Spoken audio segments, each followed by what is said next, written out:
Wa idza ta'arrada al-'alimu li syai'in minhu, jika tampil seorang alim li syai'in pada sesuatu minhu darinya, dari ilmu-ilmu yang berhubungan dengan maqamatul qalbi, ahwalul qalbi, atau bahasa kita tasawuf ini, ada orang alim yang tampil mengamalkan ini, menceramahkan ini misalnya, ustugribah, maka itu dianggap aneh. Ya Rabbi salli ala Muhammad. Assalamualaikum warahmatullahi ta'ala wabarakatuh. Alhamdulillah, wassalatu wassalamu ala rasulillah wa ala alihi wa sahbihi wa mawala wa ba'du. Subhanaka la ilma lana illa ma'allamtana innaka antal alimul hakim wa tub alaina innaka antat tawwabur rahim. Rabbi syrah li sadri wa yassir li amri wahlul 'uqdatam min lisani yafqahu qawli. Rabbi yassir wa la tu'assir, Rabbi tammim bi khair. Baik ahbabana fillah, Bapak Ibu sekalian dan juga rekan santri di mana saja berada, kita kembali melanjutkan kajian Ihya Ulumuddin kita. Untuk mereka yang baru bergabung, kita sekarang sudah berada pada halaman 288 ya, cetakan Darul Minhaj.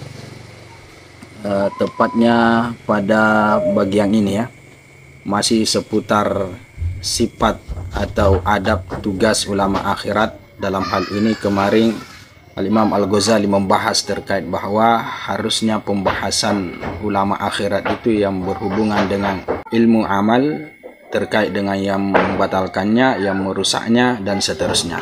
Oke, langsung saja. Ila anqala al-musannifu rahimahullahu ta'ala wa nafa'ana bilumihi wa barakatihi fid dharaini amin. Wa kana Hudzaifah radhiyallahu anhu aidan qad khussa bi ilmil munafiqina ya.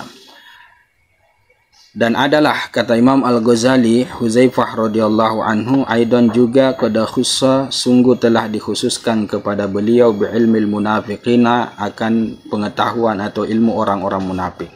Jadi salah satu keistimewaan Hudzaifah Al-Yamani radhiyallahu anhu yaitu dia mempunyai pengetahuan terkait dengan orang-orang munafik ya, yang tidak banyak diketahui oleh para sahabat-sahabat yang lain. Itu khususiyah beliau.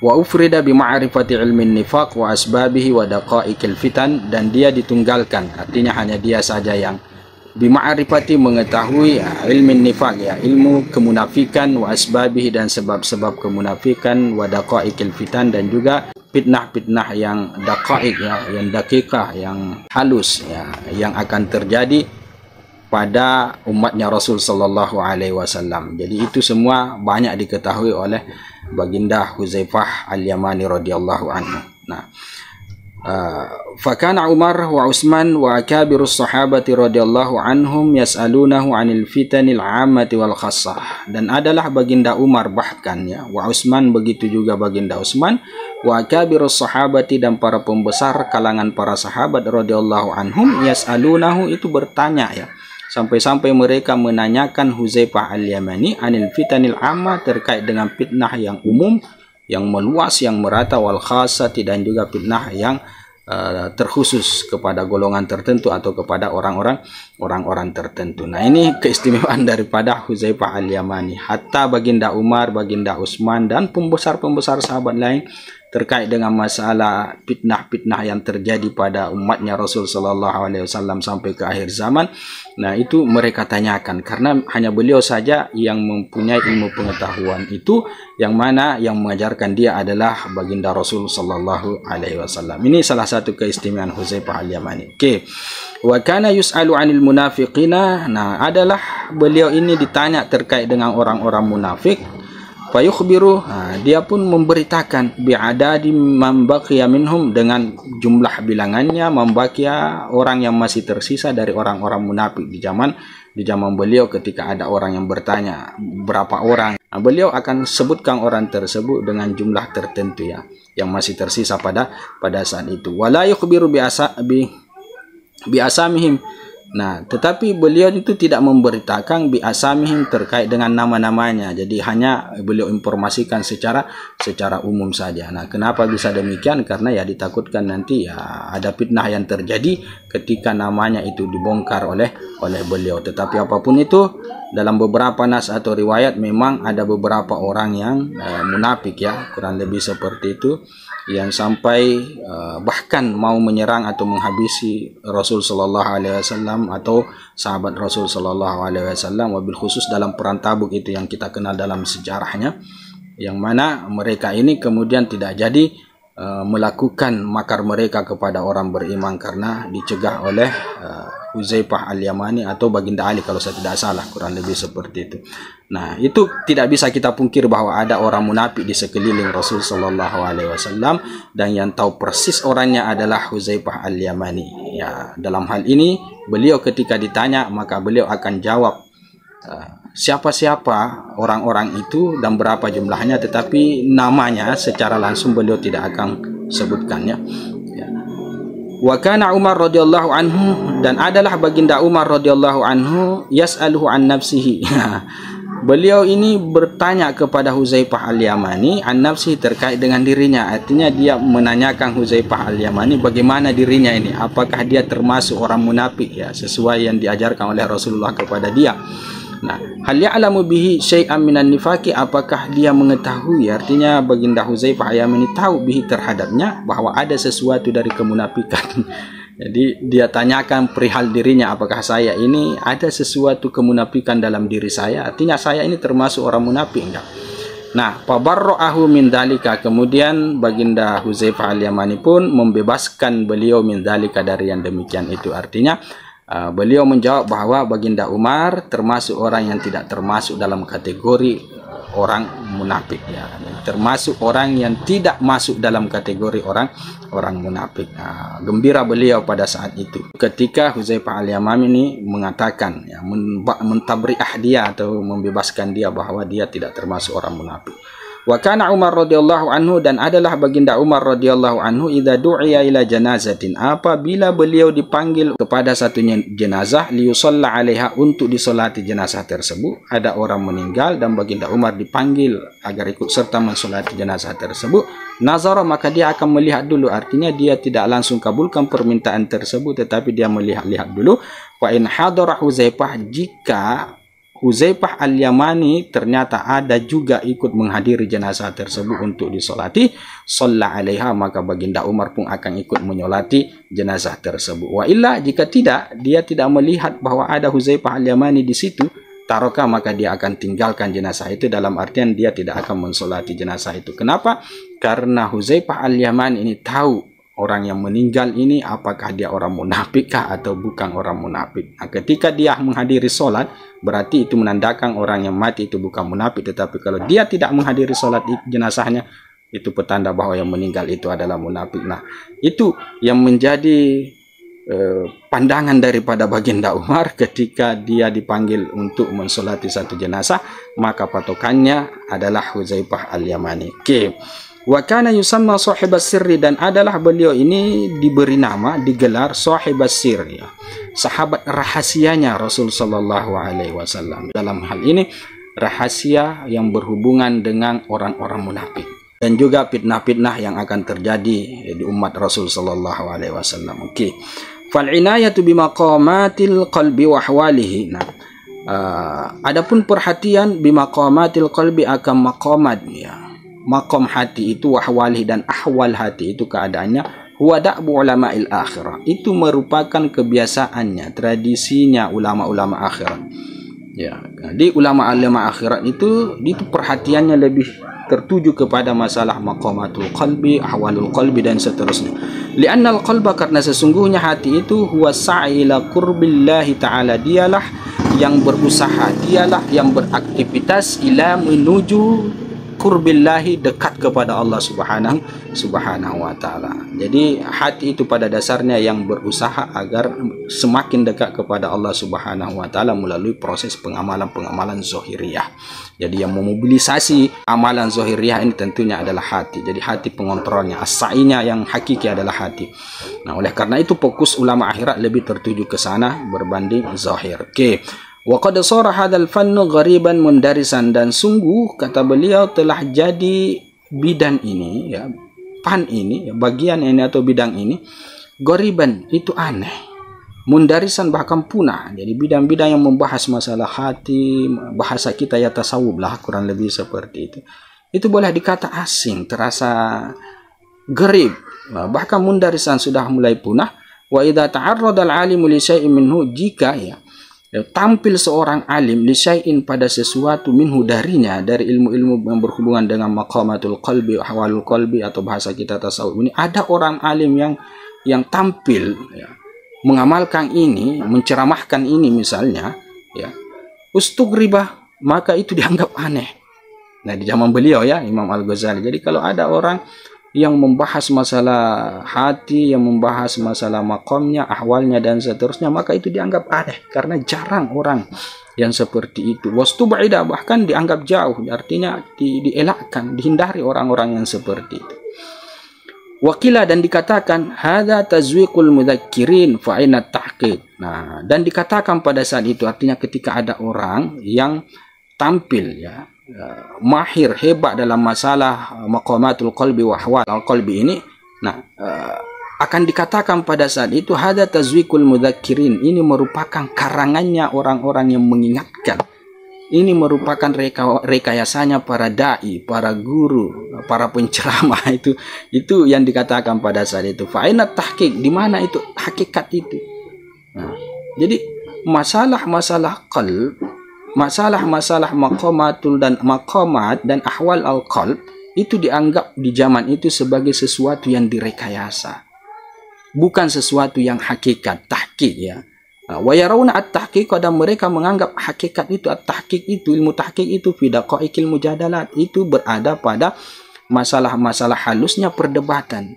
Jadi versi orang-orang pada saat itu bahwa yang namanya at-tahqiq itu adalah ilmu-ilmu yang berhubungan dengan perdebatan-perdebatan yang tidak terlalu penting, yang rumit, yang dibahas di dalam kitab-kitab fikih yang khilafiyahnya itu sampai pembahasannya itu sangat dakik sekali. Nah, yang begini-begini yang mereka maksud sebagai at-tahqiq. Nah, sementara untuk ilmu ahwalul qalbi, maqamatul qalbi atau bahasa kita tasawuf itu mereka anggap sebagai tazwik, sebagai rekayasa. Saking parahnya orang-orang pada saat itu ya. Walaqad sadaqah, dan sungguh telah benar mangkola orang yang mengatakan. Nah, jadi dalam bentuk nazam ada ungkapan ya dari Al-Basit ya, Bahar Al-Basit.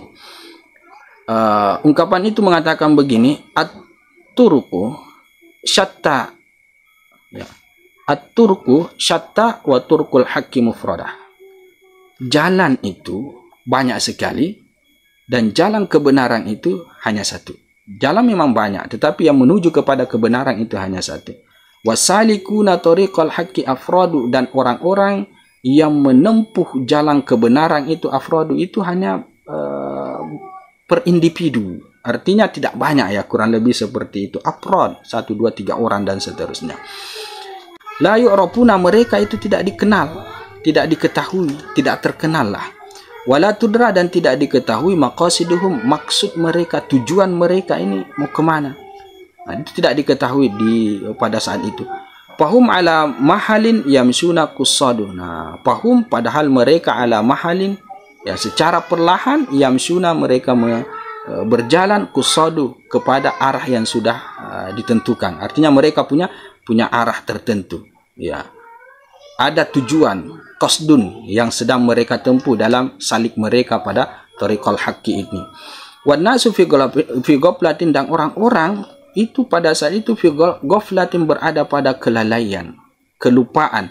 amma yuradu bihim, akan apa yang diinginkan bihim terhadap mereka. Artinya apa yang menjadi fokus mereka ini, apa yang menjadi pengamalan mereka ini, as-salikuna tariqal haqqi, yang afrad ini, itu rata-rata dilupakan oleh kebanyakan orang. Orang-orang pada saat itu menganggap bahwa mereka ini adalah orang yang tidak tentu arah, tidak ditahu maqasidnya mau kemana, orang-orang yang tidak terkenal, padahal mereka punya tujuan sebenarnya kepada Allah subhanahu wa ta'ala, ya, di tengah orang-orang yang lalai akan tujuan hakikat mereka yang sesungguhnya. Fajulluhum an sabilil haqqi ruqadu, kebanyakan mereka ini orang-orang, ya, an sabilil haqqi, dari jalan yang benar itu ruqadu, tertidur, terbaring, ya, tidak sadarlah, kurang lebih seperti itu. Di tengah orang-orang yang ghaflah, di tengah orang-orang yang ruqad, justru orang-orang as-salikuna tariqil akhirah itu mereka menuju secara perlahan kepada satu tujuan yang menjadi maksud mereka dalam hal ini adalah Allah subhanahu wa ta'ala, kebenarannya, kurang lebih seperti itu. Nah, walaupun mungkin di tengah orang-orang pada saat itu mereka tidak dikenal banyak, tidak diakui, ya, dianggap aneh, dianggap asing dan lain sebagainya, tapi pada faktanya mereka yamshuna qusadu ala mahlin. Oke. Wa 'alal jumlatina, secara jumlah, secara kesimpulan, kata Imam Al-Ghazali, fala yamilu aksarul khalqi illa ilal ashali wal awfaqi li tabaihim. Tidak akan condong aksarul khalqi, kebanyakan makhluk manusia, illa melainkan ilal ashali, kepada sesuatu yang paling mudah, wal awfaqi, dan yang paling selaras, sejalan, li tabaihim, bagi tabiat mereka. Jadi rata-rata orang itu, kebanyakannya itu, ya, mereka hanya akan condong, hanya cenderung kepada yang selaras dengan keinginan nafsu mereka, yang mudah-mudah, ya, kurang lebih seperti itu. Fa innal haqqa murrun, karena sesungguhnya kebenaran itu adalah sesuatu yang pahit. Wal wuquf alaihi sa'bun, dan berhenti, berada, alaihi, ke atasnya, artinya di atas kebenaran ini adalah sa'bun, sesuatu yang susah. Wa idrakahu syadidun, dan menjangkaunya, syadidun itu sangat keras, artinya setengah mati menjangkau kebenaran ini.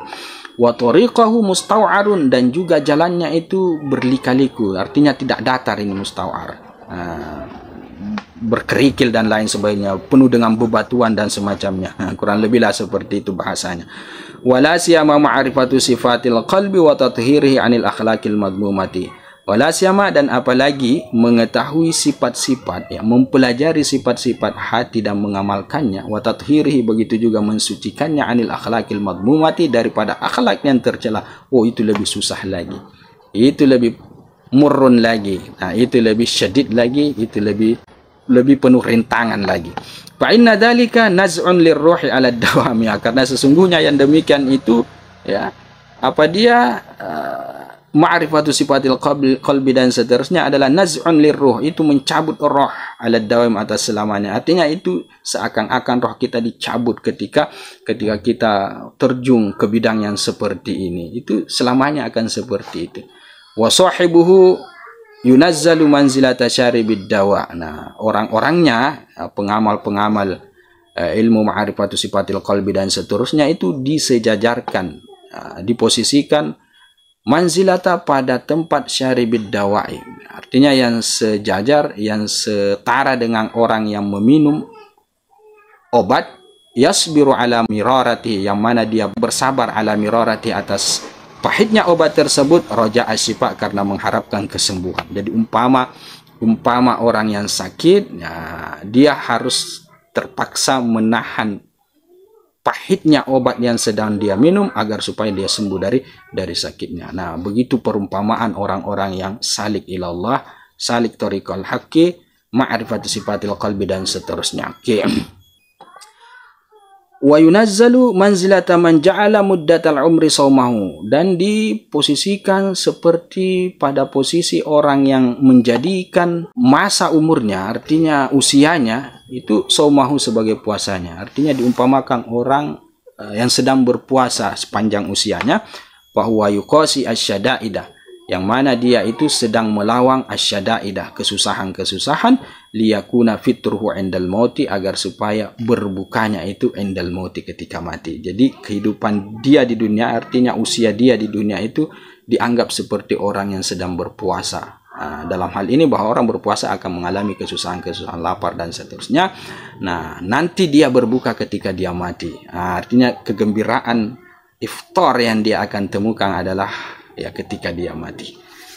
Wa mata taksuru raghabatu fi misli hadzal tariq. Lantas ya, kapan bisa banyak ar-raghabatu, keinginan, fi misli hadzal tariq, pada seumpama jalan ini? Artinya sampai kapan banyak orang yang akan tertarik dengan jalan yang seperti ini, tariqul haqqi yang seperti ini? Jelas sedikit. Makanya dikatakan tadi di atas bahwa mereka itu afrad, itu hanya beberapa orang ya, per individu-individu saja, tidak ramai berjamaah bergolongan banyak orang, tidak seperti itu. Nah, itu kata beliau. Jadi sampai kapan banyak keinginan untuk terjun pada jalan yang seperti ini, tariqah yang seperti ini? Jelas sedikit.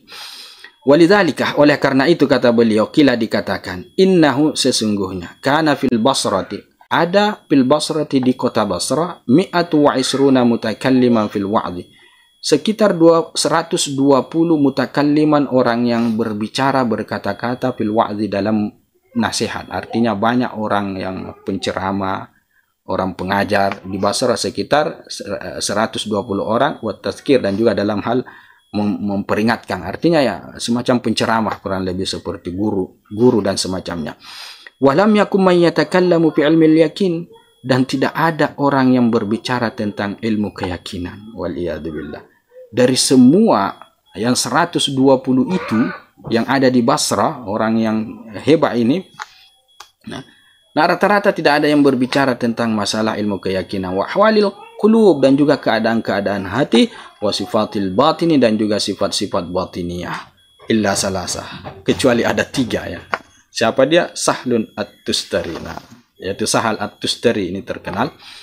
Wa Subaihi, dan al-Imam as-Subaihi, wa Abdurrahim, dan juga al-Imam Abdurrahim. Hanya 3 orang saja yang berbicara masalah-masalah yang berhubungan dengan sifatul qalbi, dengan ahwalul qalbi, dengan ilmu yakin, dan seterusnya. Wa kana yajlisu ila ulaika al-khalqul katsirul ladzi la yuhsa, dan adalah yang duduk kepada mereka itu, yang 120 itu adalah al-khalqul katsiru, ya makhluk yang sangat banyak, alladzi la yuhsa, yang tidak bisa dihitung. Yang banyak sekali yang menghadiri majelis mereka ini. Siapa? Para al-wu'az, al-muzakkir, dan seterusnya, banyak. Ya. Wa ilaha ulai, dan kepada yang mereka ini, siapa? Yang 3 orang ini, ada dunia sirun, itu bilangan yang sangat sedikit.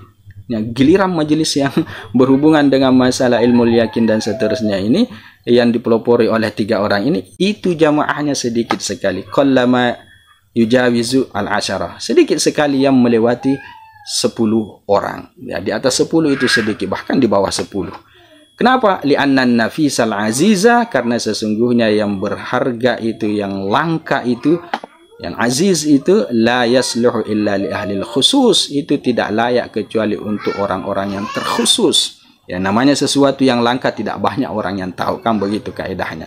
Wa ma yubzalu lil umum, dan apa yang diberikan, ditampakkan, yang diserahkan, yang dipamerkan kepada khalayak umum, fa amruhu qaribun, maka perkaranya itu dekat. Artinya kita sudah tahu bahwa ya bahasa kasarnya adalah sesuatu yang tidak berharga, tidak nafis, tidak aziz. Sementara yang nafis, aziz, ya tentunya hanya akan dinikmati, hanya akan dirasakan oleh orang-orang tertentu. Dari situlah kita bisa mengambil pelajaran bahwa ya cari, bahasa kasarnya ini ya, pesan daripada ungkapan ini, ya cari ya ilmu-ilmu majelis yang bahasa lainnya sedikit orang yang hadir di sana, yang rata-rata membahas masalah ilmu yakin, ahwalul qalbi, sifatul qalbi, dan seterusnya. Karena itu adalah sesuatu yang sangat nafis, yang sangat aziz di sisi Allah Subhanahu wa taala, walaupun sedikit jamaahnya, sedikit orang yang mempelajarinya. Jadi kesimpulan daripada pembahasan pada pertemuan ini dan pertemuan yang sebelumnya, karena ini masih dalam tajuk yang sama, yaitu terkait dengan ulama akhirat, itu kebanyakan pembahasannya harus ilmu-ilmu yang berhubungan dengan menjaga bagaimana agar supaya amal itu tidak rusak, tidak batal, dan lain sebagainya. Atau bahasa lainnya ya ilmu-ilmu yang berhubungan dengan masalah tasawuf lah, kurang lebih seperti itu. Nah, itu yang harus menjadi pembahasan ulama-ulama akhirat. Fokus mereka harusnya ke ilmu-ilmu yang seperti ini. Walaupun ya terkesan banyak orang yang tidak suka, ya kurang lebih seperti itu. yang ingin beliau tekankan dalam pembahasan kali ini. Khair, nanti kita lanjut pada pertemuan yang berikutnya. Hadza wabillahi taufiq. Subhanakallahumma bihamdika asyhadu an la ilaha illa anta astaghfiruka wa atubu ilaik. Assalamualaikum warahmatullahi taala wabarakatuh. Ya Rabbi salli alaihi wa sallim.